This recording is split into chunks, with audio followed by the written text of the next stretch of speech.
everyone. Today, I am joined by Brandon Silver of the Raoul Wallenberg Center for Human Rights, Michael Levitt, the CEO of FSWC, and of course, our wonderful guest speaker for the afternoon, Leonard Vis. We are pleased to have partnered with the Raoul Wallenberg Center for Human Rights to present this Survivor Speaker Series. It is my pleasure to ask Mr. Silver to offer us some opening remarks. Brandon is an international human rights lawyer and the director of policy and projects at the Raoul Wallenberg Center for Human Rights. It is in this capacity that Brandon serves on the legal teams of prisoners of conscience around the world and secures justice and accountability for survivors of mass atrocity crimes. He has successfully contributed to the release and resettlement in Canada of a number of former political prisoners. Brandon. Thank you, Emily, and it's good to be here with all of you today on behalf of the Raoul Wallenberg Center for Human Rights. Our center's mission is inspired by and anchored in the heroism of Raoul Wallenberg, a non-Jewish Swedish diplomat stationed in Budapest during the Holocaust. He single-handedly saved over 100,000 Jews in what was one of the most brutal killing fields of the Nazis. And he demonstrated that one person with the compassion to care and the courage to act can confront evil, prevail, and transform history. That's why we are proud to partner with the Canadian Friends of the Simon Wiesenthal Center in this very important webinar series and in so many other critical issues of common cause. At a time when we are witnessing a global resurgence of anti-Semitism, of hate, of human rights abuses, we need to stand together. And the Wiesenthal Center, under the leadership of Michael Levitt and brilliant staff like Jamie, Melissa, and Emily, the Wiesenthal Center stands out for being unafraid to speak out. Our other partnerships are having a real impact, whether it's litigating against hate, where, for one example, we've joined together to challenge discrimination against Jewish people who believe in the right to self-determination and a Jewish homeland, and which we hope might set a global precedent that will prevent this newest iteration of the world's oldest hatred. We're also working together to challenge the world's most technologically sophisticated genocide that's going on today, the Communist Party of China's attempts to eradicate the Uyghur people, where China has coupled its campaign of prison camps and forced sterilization with 24/7 electronic surveillance of people and suppression of information both at home and around the world about what's taking place. So our response with the Wiesenthal Center and the Wallenberg Center to this denialism, including in Canada, was to give a platform to Uyghurs whose family members have been disappeared, for them to share their stories and shine a spotlight, and where we successfully advocated for the Canadian Parliament to recognize these crimes as a genocide and to call on governments around the world to adopt a joint plan of action, which we helped craft for them to end the genocide, seek justice for victims, and achieve accountability for perpetrators. Our centers have similarly worked together to combat other mass atrocity crimes around the world, to challenge anti-Semitism, and to preserve Holocaust remembrance. As a grandchild of Holocaust survivors, I understand personally and profoundly the importance of learning the history of the Holocaust. The testimony of survivors tell us about the terrors of hate, but also the triumphs of the human spirit. Survivors of the Holocaust endured the unimaginable and went on to rebuild, not only to rebuild their own lives, but to rebuild the Jewish people and all of humanity. The enduring contributions of survivors can be found across every corner of this earth, from the families and communities they built, to the ways they shaped every field, from science and technology to art, literature, and culture, the whole infused with a unique and singular contribution to our common humanity and to Achdut, to Jewish peoplehood.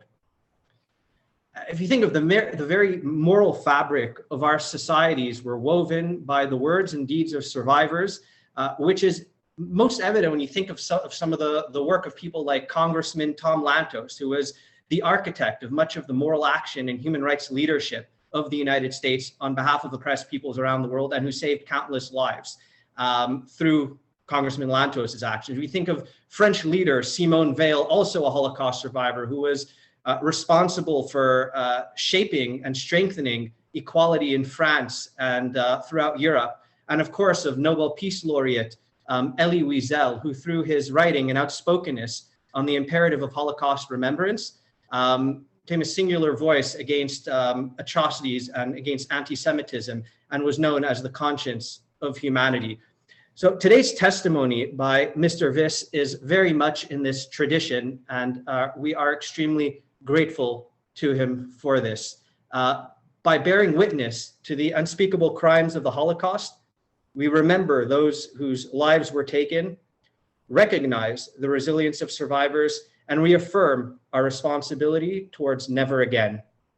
So I hope these gatherings for all of us, individually and collectively, will be not only an important act of remembrance, but a remembrance to always act. So thank you all for being here. Wow, thank you so much, Brandon. That's incredible. We appreciate you joining us this afternoon and reaffirming our partnership with your organization. This speaker series was created to share the testimonies of those who came before us and who suffered so greatly under totalitarian and fascist regimes of the past.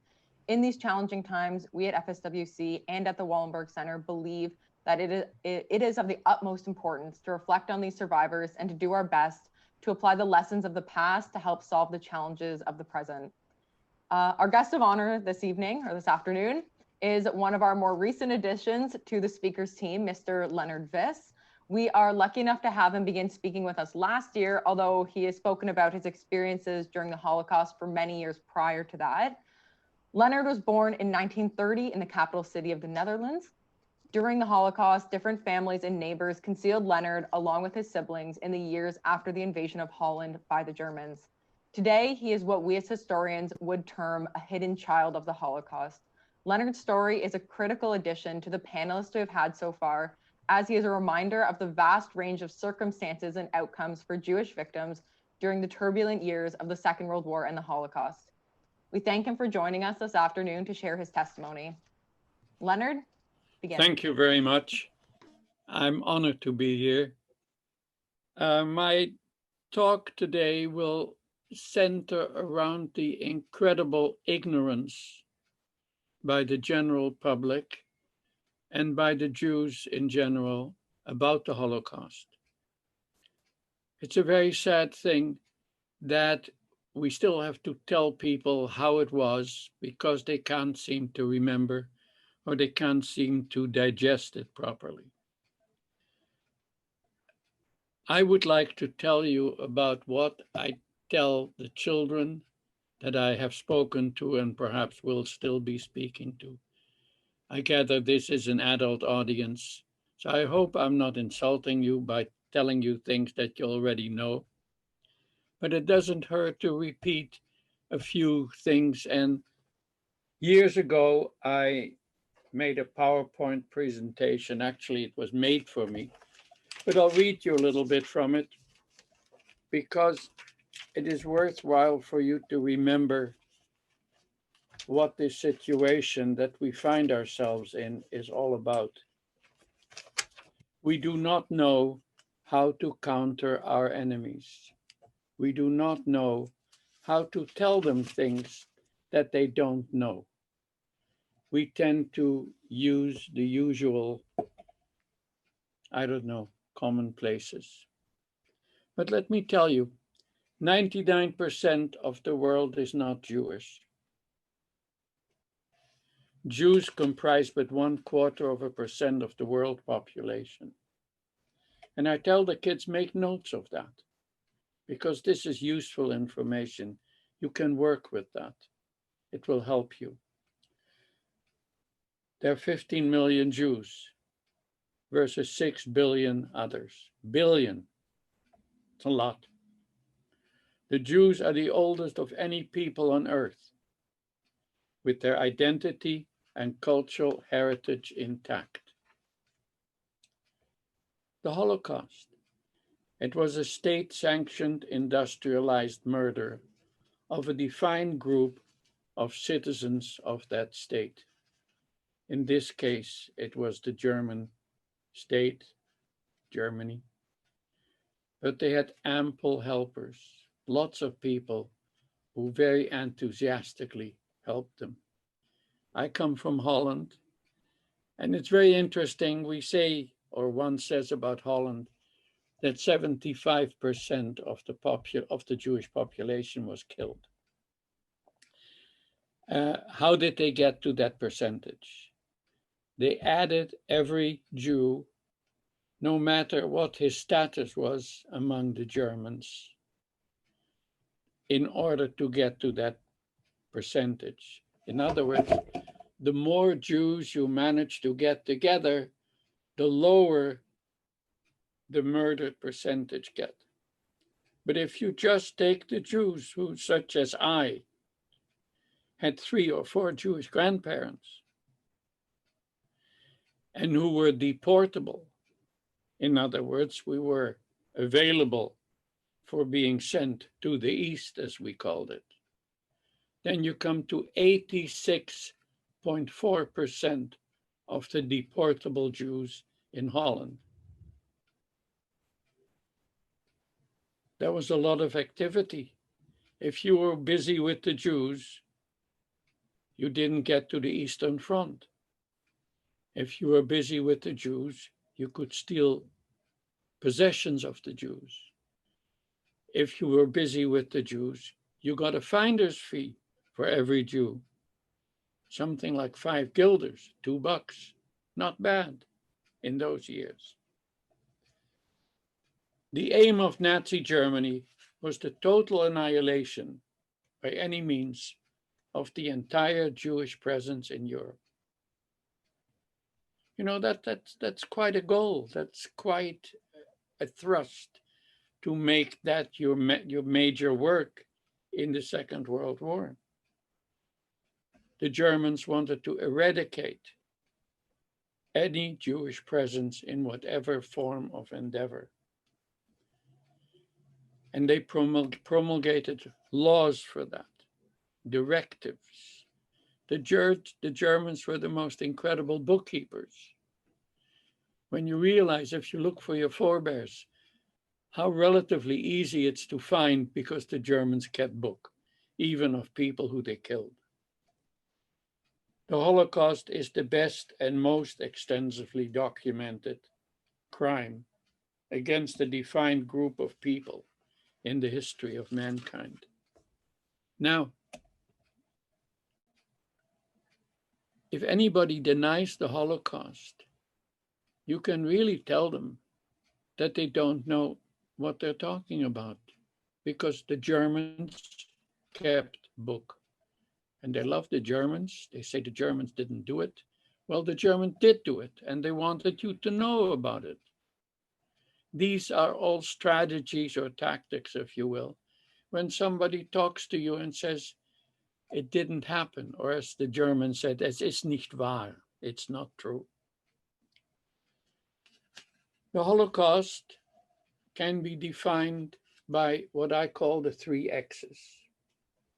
Excommunication, expulsion,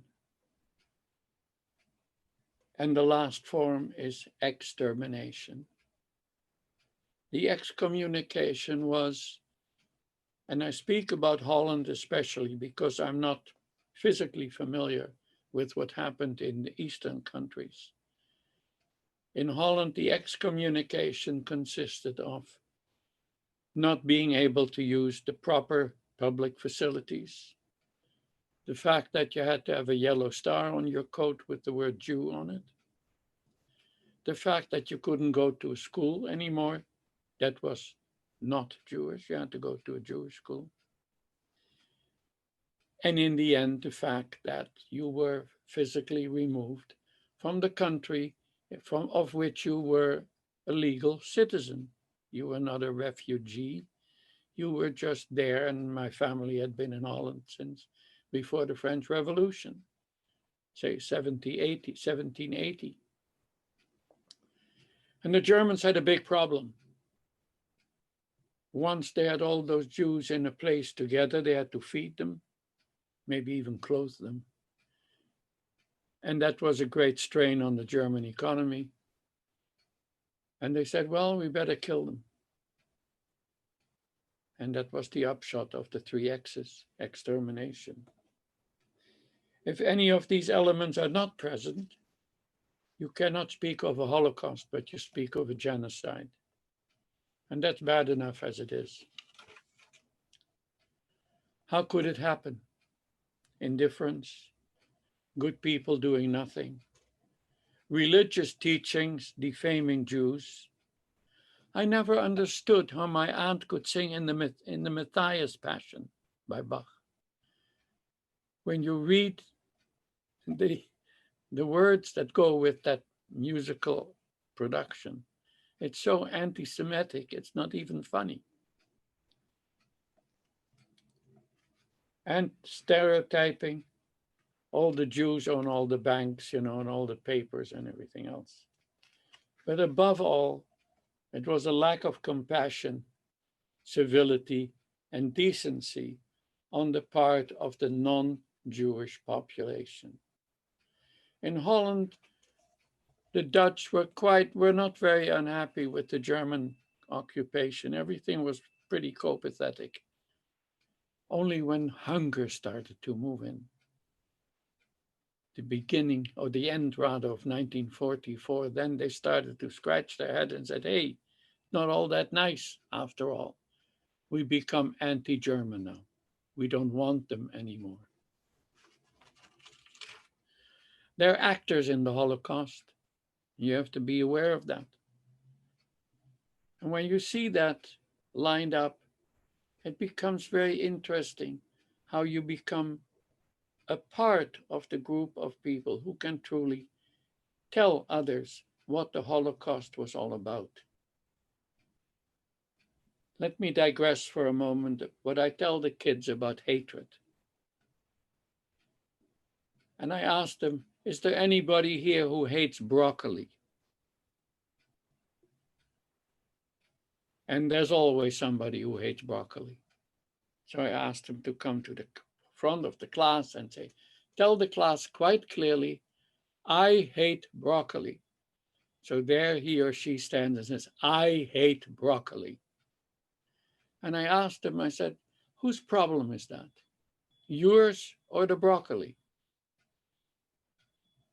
He has to think a little bit, but finally scrapes up his courage and says, well, I guess it's my problem. I said, you're absolutely right. I said, I hate Jews. Whose problem is that? And then the nickel drops, or the dime, whatever you push in. I usually give him a little present in a book from the Israeli publishing outfit. Okay, back from the broccoli. Remember the broccoli. It's a very interesting, very simple thing to use and highly effective. A lot of Toronto teachers have made it their own. Comes recommended. Okay, here we have the actors in the Holocaust, the perpetrator, the victim, the rescuer, the bystander. We know all about the bystander, but we don't know about the last character. That is the propagandist. That is the guy who makes it all legal, who makes it all plausible, who prevents you from really feeling badly about what you have done or what you tend to believe in. The propagandist is the bad one, the really bad one. What people do not understand, they fear. And what they fear, they hate. Very sad. We have to teach people to banish their fear. we Jews are pretty normal people. We're still around, but there's nothing terribly secretive about us. They have no need to fear us. The three essentials that people need is food, shelter, and someone to blame. And that's a very hard thing to do. And I tell the kids in the morning, you're all familiar with it. Because when you come late to school, it's not your fault. It's that damn alarm clock that didn't go off. And that nickel drops also very smartly. They start to laugh. They get my point.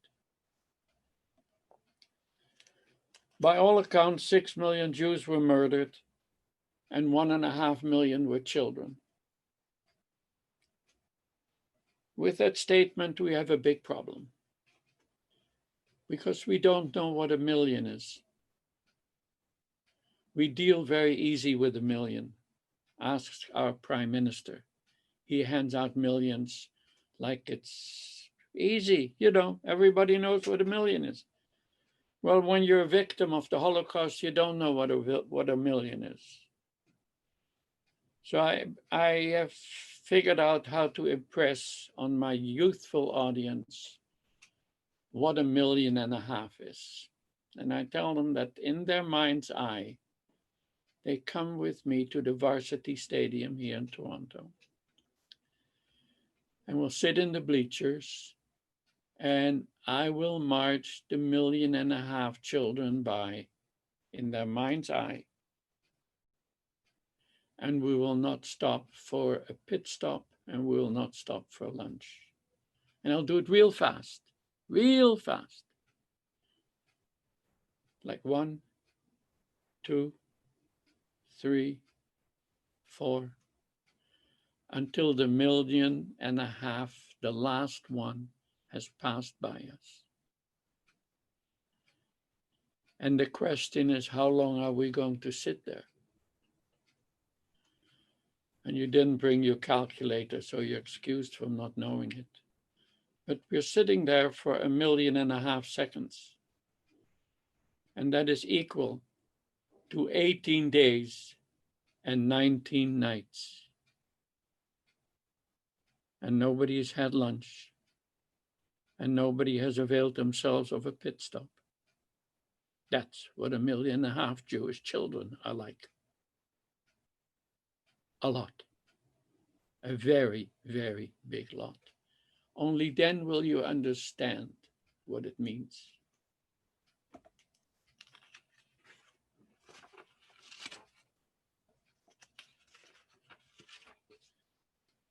We just heard the name Elie Wiesel mentioned. It is very remarkable how the name Wiesel is traditionally misspelled by the media, by well-intentioned quoters, just like Visental is misspelled. The times that you see Visental spelled as Visental, or Wiesel as Wiesel. Nobody spells a Wiener, a sausage, as Wiener. Everybody spells Wiener properly. Why can't you spell Wiesel? Why can't you spell Wiesenthal?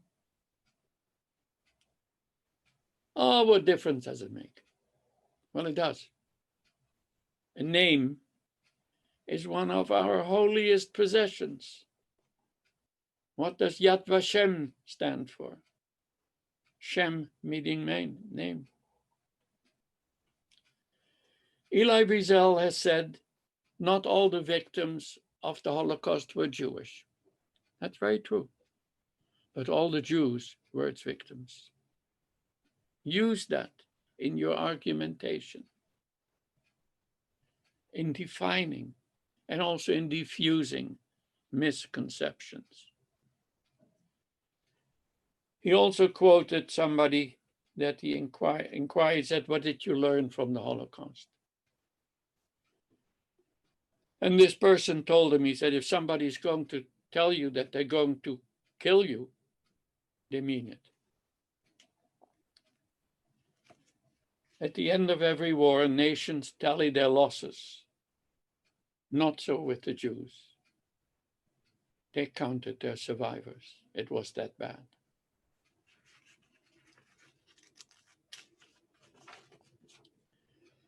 Last, but very importantly, I tell the kids that Judaism is not a religion, not exclusively a religion. Judaism is a very remarkable concept, and I'd like to call it a civilization. It took me quite a bit of time to come to that. Judaism has its own language and alphabet. You all know that. Judaism has its own religion and moral precepts. Judaism has its own literature and calendar. Judaism has a historical and contemporary identity. Judaism has its own culture and customs, legal systems and laws. You cannot compare this to any other civilization on earth that is based on a religion. Nobody does it better, like the song, than Judaism. When I tell the kids at the end of my presentation, especially when I speak to Catholic school children, I say, do not keep the faith, spread it. And that is our task as Jews, to spread the knowledge, to spread the understanding. And then I come to my story, because I do have a story. Let me put my book away. I hope you understood and you enjoyed my PowerPoint presentation. It's very essential. Whenever I speak, I have 3 disclaimers. I was not in a camp. I don't have a number on my arm. And I never met Hitler. Those are very important considerations of people who find out that I'm Jewish. Did you ever meet Hitler? No, I didn't. Thank God I didn't. In 1940, the Germans invaded Holland. I come from a middle-class Jewish family in Amsterdam, Holland. I was born in 1930. You just heard that. We had heard about the atrocities in Germany, but we didn't believe it, or we didn't believe that it was that bad. I was 9 years old, what do you know? But I remember one incident. I had a stamp collection, and in my stamp collection, there were German inflationary postage stamps with an overprint, millions of Deutschmark. And when the German planes came flying over, I went into my parents' bedroom with my stamp album, and I asked my father, maybe we could buy them off with these stamps, because these million of marks. He didn't enter into a conversation with me about that. But it was sort of the typical thing that we emancipated Europeans do, even North Americans. Let's buy them off. Then we don't have trouble. But nowadays, buying them off doesn't help anymore. You have to fight or you have to stand up. In any case, you have to be counted. Very quickly, my father could no longer do his job as a salesperson. He lost his job with the factories that he represented. He was an agent. it had a benefit, a side benefit, in that he spent more time with me and my brother. My brother's 4 years younger than I am. And what do you do when you're home? You look a little bit more after your spiritual side of your life. And we went to shul every Shabbos morning. And we enjoyed that, walking with Father to shul. We still belong to the people who did not go by car. We walked. We were Orthodox, modern Orthodox, if you will. And one morning, a very dreary December morning in 1941, we walked home, and a man came out of his house, out of his garden, positioned himself in front of my father. He saw us coming towards him, and he said, "Excuse me, may I ask you a question?" And that was sort of a dicey thing because you didn't know who this guy was. But I think my father had seen him before somewhere and said, "Okay, go right ahead." And he said, "I want to ask you if you're Jewish." This was before we wore the star, of course. And my father says, "Yes, we are." He said, "I thought so because I see you come by every Saturday morning with your sons. And I presume that you come from the synagogue. I'm fairly familiar with what Jews are all about. I come originally from Amsterdam and I lived in a Jewish neighborhood." He said, "But that's not really what I wanted to know. What are you going to do to avoid being resettled?" That was the operative word in those years, being resettled in the East. The East was not terribly defined. We knew it was beyond the Dutch borders, eastward. What are you going to do when you are being resettled? Or rather, what are you going to do to avoid being resettled? And my father had no answer. He said, "I don't know. My Jewish friends don't know. And my non-Jewish friends stand by the side of the road and sort of wait and see about what is going to happen to me." We call them bystanders nowadays. And the man said, the most remarkable thing that any human being can say to another. And he said, "May I help you? May I help you to avoid being resettled in the East?" And that was said on a cold, dreary day in December of 1941, when really nothing serious had happened to the Jews, except unpleasant things, but nothing physical. And my father said, "That's very kind of you, but I don't want to endanger you." "No," he said, I really want to help you." "Well," my father said with the usual thing that we all say, "I'll think about it." Whenever people get something very interesting and critical served up, they have to think about it. Well, Uncle Bill, as we used to know him, got to know him, said that he would like to visit with my parents and explain what he had in mind. And my father couldn't refuse him. He seemed genuine. He probably mentioned that he knew some people that father also knew. Make a long story short, Uncle Bill came to the house. We lived on the same street, but quite a few blocks away.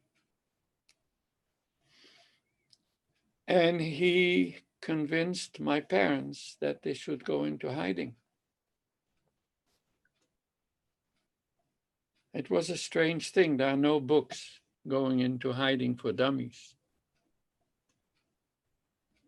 But he arranged for us to go into hiding in the summer of 1942. He had people who helped him. My sister, the youngest, who was 6 at the time, and my brother were the first ones to go. In June of 1942. My mother didn't want to send me away that quickly. She said Leonard can look after himself. He's quite capable of doing it. I was all of 11 years old, don't kid yourself. I was capable. I didn't know how capable, but I was apparently. And in August of 1942, a lady came and took me away from my parents. In order not to lose my Jewish identity, my father was kind enough to give me a Jewish prayer book that was bound in a piece of cloth from a Jewish prayer shawl. A very lovely present, but not a present that you give to a child at a time when the child faces potential persecution and threats to his being a Jew. I thanked my father. I took the book with me, and at the nearest public garbage can, I dropped it. That was the beginning of street smarts. That is when I found out that I could think for myself and make decisions for myself. The summer of 42, I was in a shack in the woods, lovely people. I made my own breakfast and my own lunch, and I ate in the main house. The shack was not insulated, and when winter came along, it became very cold, and my handlers arranged for me to be moved to a place where it was nice and warm, and where I would be fed, and above all, of course, where I would be sheltered. The boss there was a very interesting man. He was Jewish. But when he was asked if he had Jewish grandparents, every Dutchman had to fill out a form with that information in it. He said he did not have any Jewish grandparents. So he didn't wear a star. His name was Isaac. Doesn't seem to be a problem. He was married to a non-Jewish lady, had 4 kids. But he also had siblings who were all Jewish, who had all filled out the form and said that they had 4 Jewish grandparents. The Germans didn't care about your parents. They wanted to know your grandparents. They wanted to eradicate Judaism at the root. And he got telephone calls from them. Can we sit this thing out with you? Because we got our call for resettlement in the East. Excuse me, this is the nice thing of being at home.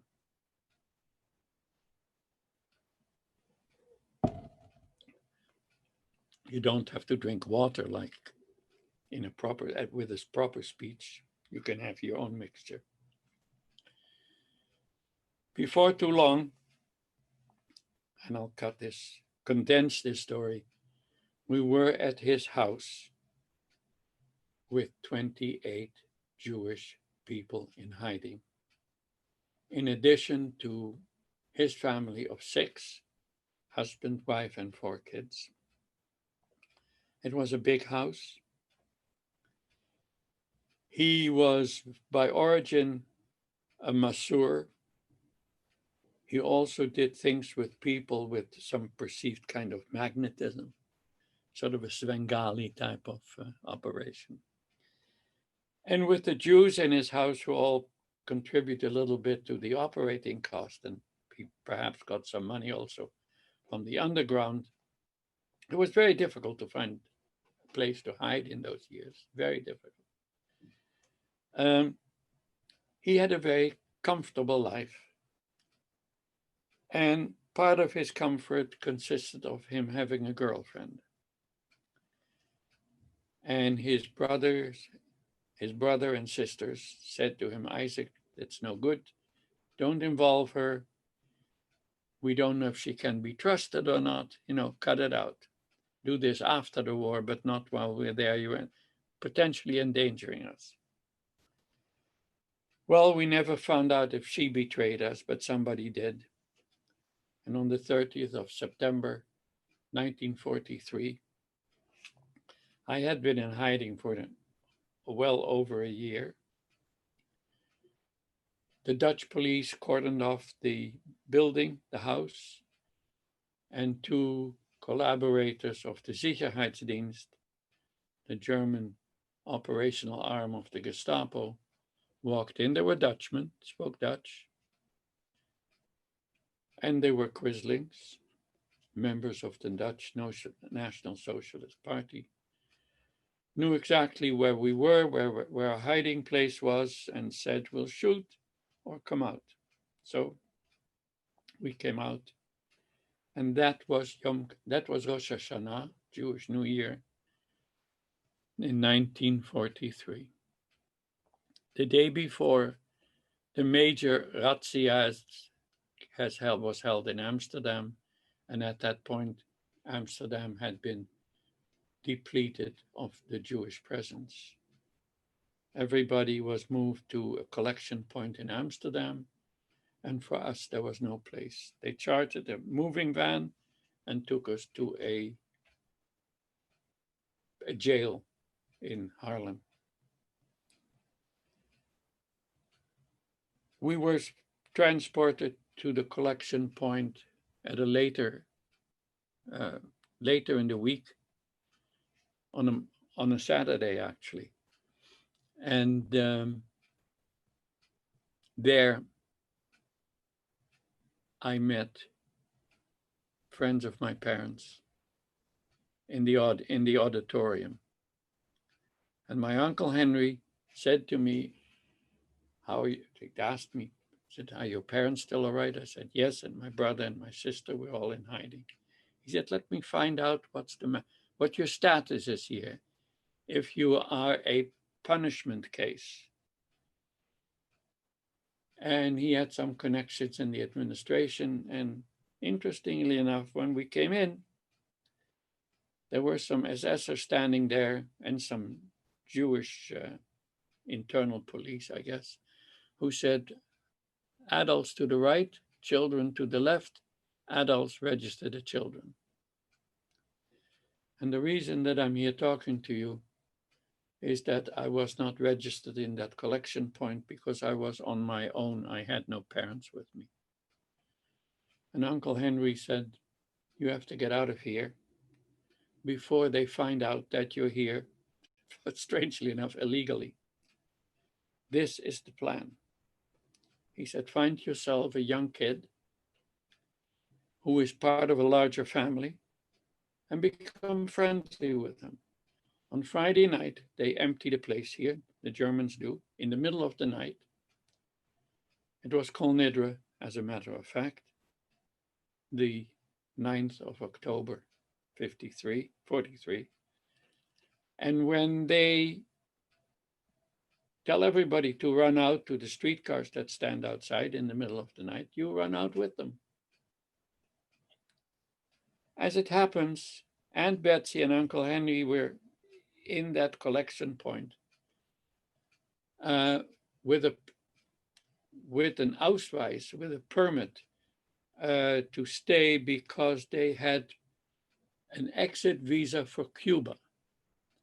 Now, I don't know how they ever tried to get to Cuba at that point in time, because nothing was sailing from Western Europe to Cuba, that was for sure. Anyway, that was their permit to stick around, not to quarrel with that. Aunt Betsy got from her maid every morning a big pan of food, because the food in the collection point was no good. And in that pan were always 2 hard-boiled eggs, one for Uncle Henry, one for Aunt Betsy. And she left a note in the dirty pan, which she delivered at the porter's office, to ask the maid to put in 3 hard-boiled eggs the next time, one for me. I hate eggs. I really don't like eggs. The yellow maybe, but the white I don't care for, and certainly not hard-boiled. However, I was looking for a kid to become my friend, and the egg opened up a wonderful window of opportunity. And I found a kid who belonged to a relatively large family. And I said, "Hi, I'm Leonard. Do you like eggs?" He said, "Yeah, I like eggs." I said, "Here, you can have my eggs. I get every morning an egg from my aunt, but I really don't like it too much." He said, "Oh, I'd love to have an egg." I said, "Here you are." That's how we became friends. Friday night came. We were all standing by. I was sort of keeping my distance from the family, but close by anyway. And when their name was called off, father, mother, and 4 kids started to run, and I ran with them. When 4 kids run, 5 kids and 5th kid doesn't matter. Nobody cares.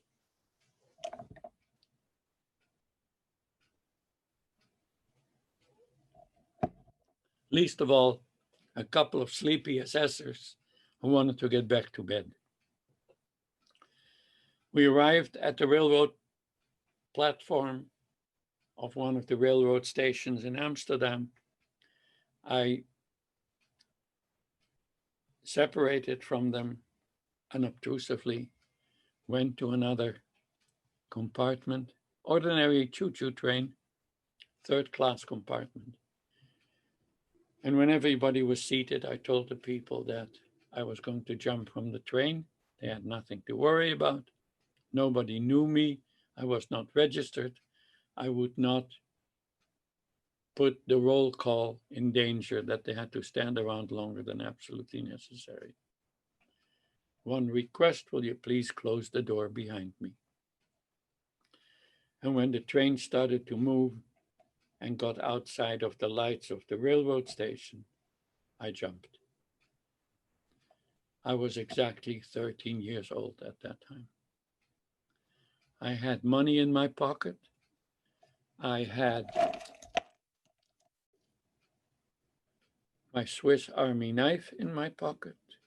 And I had an address of a friendly family in Amsterdam, where I arrived in the morning. After I jumped, I waited till it became daylight.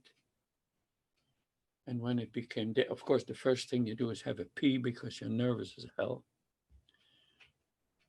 And when it became daylight, I got my trusted Swiss Army knife and took out the scissors, because on all parts of my clothing, I had a yellow star. And that was not a very healthy thing to have. I waited till 9 o'clock, and then I started walking slowly towards the nearest streetcar stop, bought a ticket, and went to the people whose address I had been given. And that was the end of the first part of my being in hiding. The second part is relatively simple. A call went out to the underground that I needed a place to stay.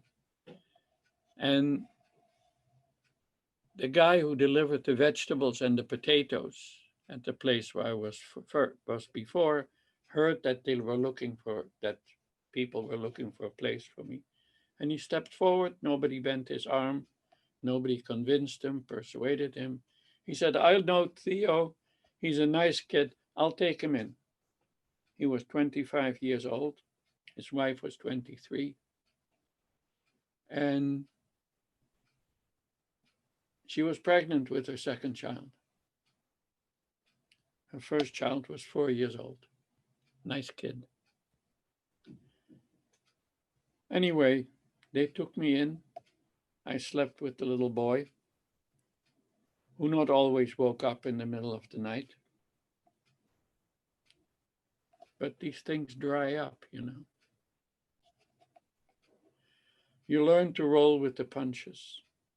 You learn to adapt.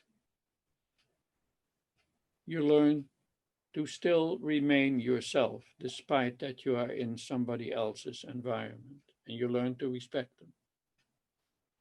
I was called Theo by my erstwhile handlers because they felt Leo or Leo was too Jewish. And I can tell you, years and years later, you wake up and you find out that there have been 13 popes called Leo. Much too Jewish, you know, much too Jewish.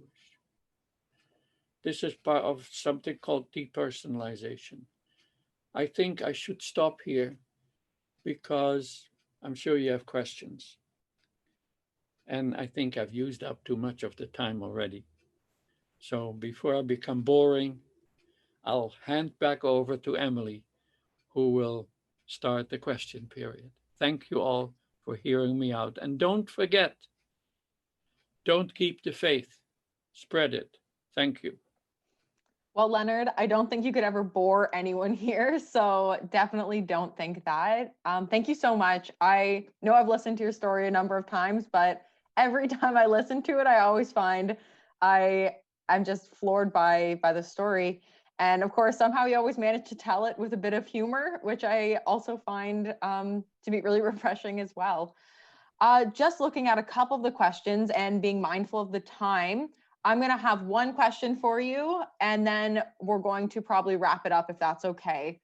So one of the questions that we got from a participant was asking how you feel as though over the past 75 years, how you have been able to overcome feelings of anger or hatred that you experienced, and any sort of how you were able to do that.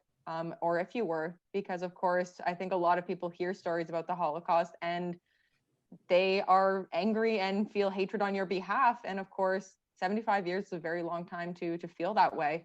So if you could speak a bit more to that. I think that I've buried my animosity in knowledge. I'm pretty good at defending myself against all kinds of misconceptions that are being thrown at us. I neglected the Holocaust for a considerable amount of time. I emigrated to the United States. I did not come back to Holland until I got married in 1967. And as Heinrich Heine has said, if the world goes under, I want to be in Holland because everything happens there 50 years later. And it was at that time that the post-concentration syndrome put up or created itself or was created. It was at that time that a Dutch historian wrote the history of the Kingdom of the Netherlands during the Second World War. And it was at that time that one of the finest professors wrote about the work that you know as Ashes in the Wind, which is the story about the destruction of Dutch Jewry. I don't think I ever overcame anything. I just gave it a positive spin. And as my wife says, every time that you speak about the Holocaust, you look angry. I think that says it best of all by a person who I love best of all. I am angry. I'm pissed off. I lost a fair share of my youth. And these are things that you cannot recoup.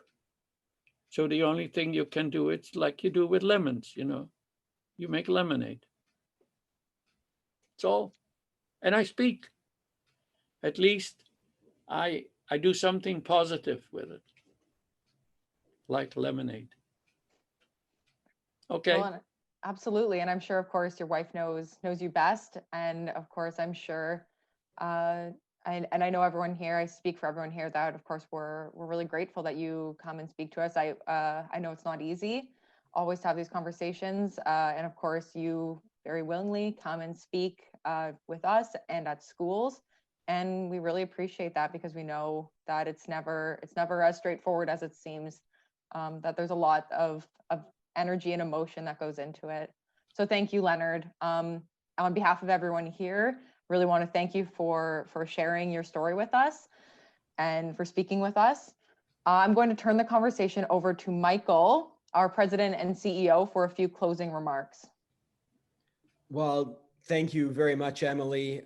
Leonard, you took us on an absolutely riveting and vivid journey for the last hour. I really, you know, the experience you've had and how you then bring that back today, sharing with us. And I know the work you do, sharing it at schools and in other forums as well. And so incredibly meaningful, so incredibly meaningful. And to your last point about, you know, being angry, I can only imagine, I'm sure all of us can only imagine that. And yet you, as so many of the survivors do, understand the importance of sharing this story and sharing it time after time after time, because that's the only way we're truly going to live those words, never again. It's by hearing that testimony, feeling it in our hearts and in our souls. And thank you for each time you put yourself out there to do that for us. Thank you, sir. Okay, now Thank you very much, Michael. I can see you more clearly now. Thank you so much, Leonard. I might add that of the 28 people with whom I was caught, I'm the only survivor. Yeah. And that's something that we often have to explain to students when they hear from survivors, of course, is that this is not the case for everyone. This is a rarity. This is the exception. The rule was that most people did not make it out alive. Make it out. Yeah. Right. Let me just also thank our friends at the Raoul Wallenberg Center for Human Rights, Erwin, Brandon, Judith, everybody over there who are our partners in this incredible conversation program with Holocaust survivors and survivors of genocide. So thank you to Raoul Wallenberg Centre for joining us and making this possible. And of course, to the team from Friends of Simon Wiesenthal Center, Emily, Elena, Melissa, Daniela, our incredible education team, who not just on forums like this, but who in school classrooms, albeit virtually at the moment, every day are out there working to make sure that stories like Leonard's are being delivered and being understood, again, because we know we see the current trajectory, we see the rise of anti-Semitism, and we know these voices, Leonard, your voice is more important than ever. So thank you. And of course, thank you to everybody that's joined us here this afternoon. And I'm sure Emily's going to give us info on the next date. Yes, absolutely. So we hope to see you all back here in 2 weeks to hear from child survivor and motorbike enthusiast, Andy Retty. Our conversation will be taking place on Wednesday, December 2nd. So we hope to see you all there 2 weeks from now, and enjoy the rest of your evening. Thanks so much, everyone. Bye-bye. Thanks, Leonard.